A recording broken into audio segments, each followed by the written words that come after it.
Hi guys, welcome back to my YouTube channel. In case you're thinking about working as a scrub nurse here in the UK, then one of the things that's probably crossed your mind is what kind of shift patterns will you be working once you arrive here. So today I'm going to share with you my shift patterns, just so you can get some idea of what hours I work and what hours will you be working once you arrive here and start working as a scrub nurse. If that's something you're interested to find out, then stick around.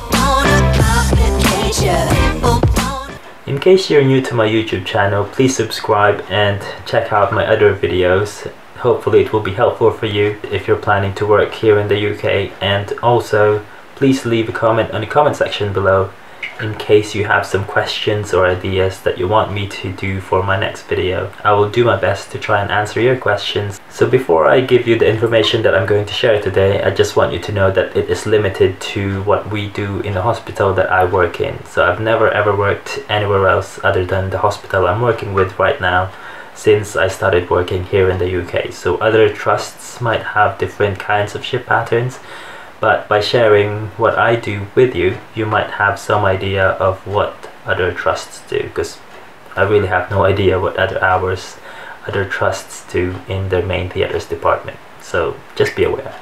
So if you've seen some of my older videos before, I've mentioned that within a week you should be working 37.5 hours. That's how we do it in our trust, and I think that's quite common in other trusts as well. So 37.5 hours in a week.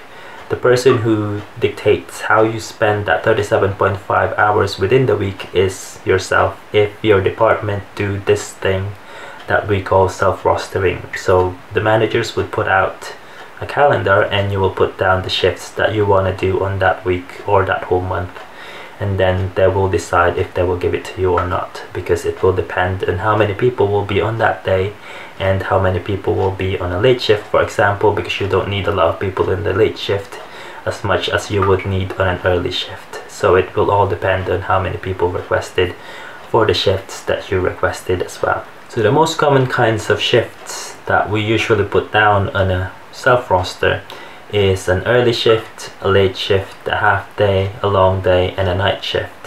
So an early shift would be a shift from 8 o'clock in the morning until 5:30 in the afternoon. So that's gonna work out as 8.5 hours, and 1 hour would be allocated as your break. It's an unpaid break, so you have to take it because they're not gonna pay you if you're gonna be working those hours. But obviously you can also work it out with your managers. For example, you weren't able to take your lunch break because it was just too busy, then maybe you can take it another day and you can go home a bit early, or on the same day you can go home a bit early as well, or you can come to work a bit later the next day as well. So it's just up to you and your manager. A late shift starts from 1 o'clock until 9 o'clock in the evening. This shift is counted as 7.5 hours of work, and 30 minutes of it is unpaid break, so you have to take the unpaid break as well. In our department, we usually make sure that we take our breaks a bit early than normal, like take it about 4:45 before the early shift, so we'll finish at 5:30, has to go home. That way we can relieve them if we need to and send them home on time.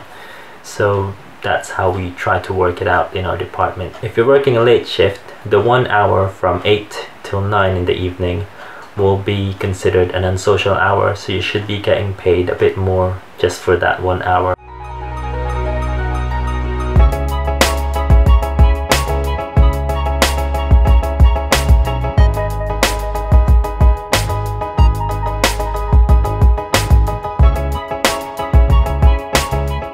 The weekends are considered unsocial hours as well, and you should be getting paid a bit more than just the normal rate. When you start working in theatres, you're not going to be given a lot of late shifts or weekends or night shifts, because you'll have to be in theatres most of the day, so you can observe everyone do their job during the day when there's a lot of work to be done.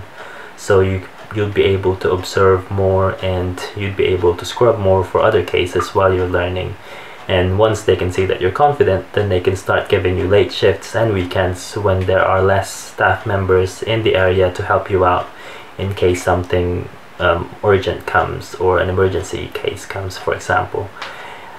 So in the beginning, you're just gonna be having early shifts and start working out your skills, your knowledge, your independence before you start doing the late shifts and the weekends and the night shifts. Just something extra when you started working in a new working environment, start asking questions to everyone as much as you can while you're in that learning phase, because once you pass the 6-month period, everyone will start expecting a bit more from you.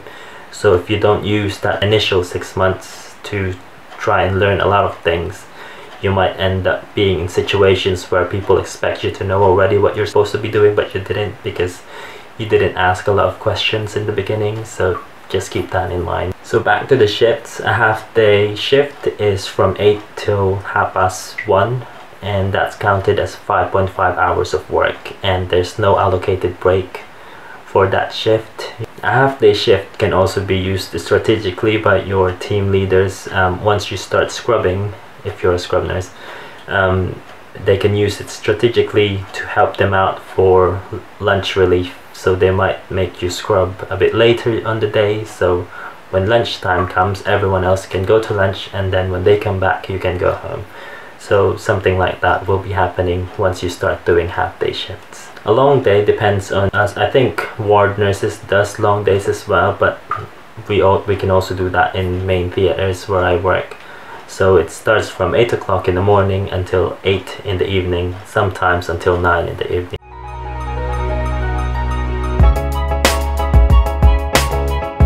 Like I said earlier, if you're new in the department, they wouldn't give you any late shifts or weekends or night shifts, because that's for staff members who can manage themselves when they're faced with an emergency case. So once you are confident with what you need to do in an emergency situation, then they would start giving you late shifts and weekends and night shifts. Obviously, when you start doing these shifts as well, they would probably just make you an extra person just so you can see what happens on a late shift, a weekend, or a night shift.